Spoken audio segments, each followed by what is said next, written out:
कल के लाइव की वीडियो में मैंने बताया था कि आदित्य ठाकरे और दिशा सालियान के केस की सुनवाई आज होने वाली है। कोर्ट में जाने वाले हैं दोनों के दोनों लॉयर।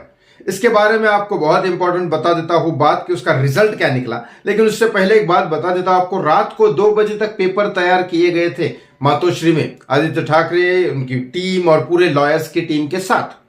अब ये लॉयर्स की टीम वहां पे कोर्ट में पहुंची, इन्होंने क्या क्या बोला और दिशा सालियान की केस की तरफ से जो लॉयर लड़ रहे थे उन्होंने क्या क्या बोला और क्या रिजल्ट निकला, ये सब कुछ इस वीडियो में बता देता हूं। बस एक रिक्वेस्ट करता हूं हाथ जोड़ के, प्लीज सारी खबरों के लिए, दिशा सालियान, सुशांत सिंह राजपूत की सारी खबरों के लिए इस चैनल को सब्सक्राइब कर लीजिए, इस वीडियो को लाइक और शेयर करना ना भूलें।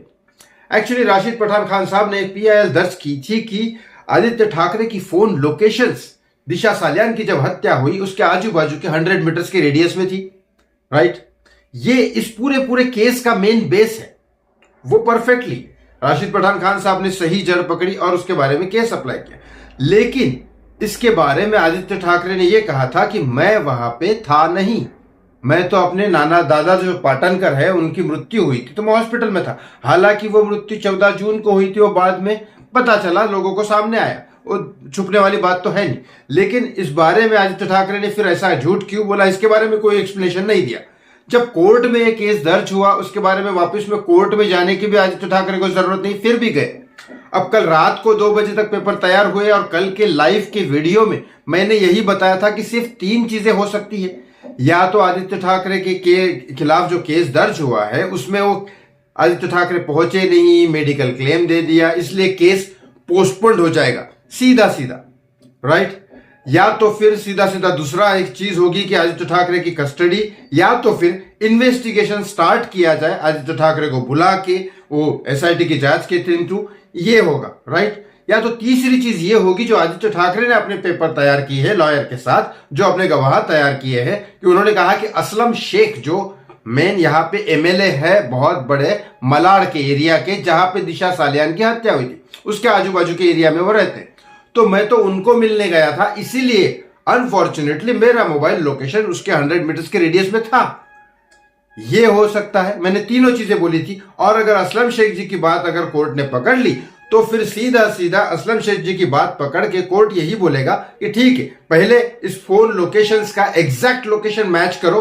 अगर असलम शेख जी की इंक्वायरी करके अगर वो सही बोलते हैं तो फिर ये केस रफा दफा हो जाएगा, वो फोन लोकेशन ही उसका बेस है, ये बात हो जाएगी। मैंने आपको तीनों चीजें बोली थी। तो कोर्ट में ये हुआ है फैसला कि कोर्ट में कहा गया है कि आदित्य ठाकरे की तरफ से अपील दर्ज हुई, दिशा सालियान के केस की तरफ से अपील दर्ज हुई, और कोर्ट में यह कहा गया है कि वाकई में असलम शेख जो बोल रहे हैं और उनकी फोन लोकेशंस के मैच है, तो असलम शेख जो बोल रहे हैं वो सही तो कोर्ट ने मान लेगी नहीं डायरेक्टली।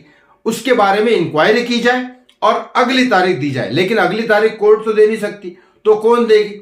इन्वेस्टिगेशन किया जाए और इन्वेस्टिगेशन के बाद आप वापस से कोर्ट में आए, कोर्ट में डेट मांगे, फिर हम कोर्ट डेट देंगे और फिर उसके बाद ये केस वापस से डेट होगा और फिर स्टार्ट होगा। अब ये केस का फैसला कब तक चलता रहेगा पता नहीं, लेकिन यहां आदित्य ठाकरे के लॉयर ने एक काम तो कर दिया कि कुछ डेट आगे जरूर बढ़ा दी। अब हमारे ऑफिसर्स और इन्वेस्टिगेशन टीम वो एग्जैक्ट मोबाइल लोकेशन कितना एग्जैक्ट पकड़ते हैं, अगर वाकई में उसके रेडियस के अंदर मिल गया आदित्य ठाकरे का, जो मिलना ही है, जो हमें पता है, तो वहां पे सीधा सीधा केस इन्वेस्टिगेशन स्टार्ट होगी और आदित्य ठाकरे की इंक्वायरी स्टार्ट होगी। अब क्या होने वाला है वो आगे का डेट ही बता सकता है, आगे की कोर्ट की सुनवाई ही बता सकती है। बस ऐसे ही बने रहिए, सारी खबर मैं आपको देता रहूंगा इस वीडियो में। Thank you so much watching मी, बहुत बहुत धन्यवाद।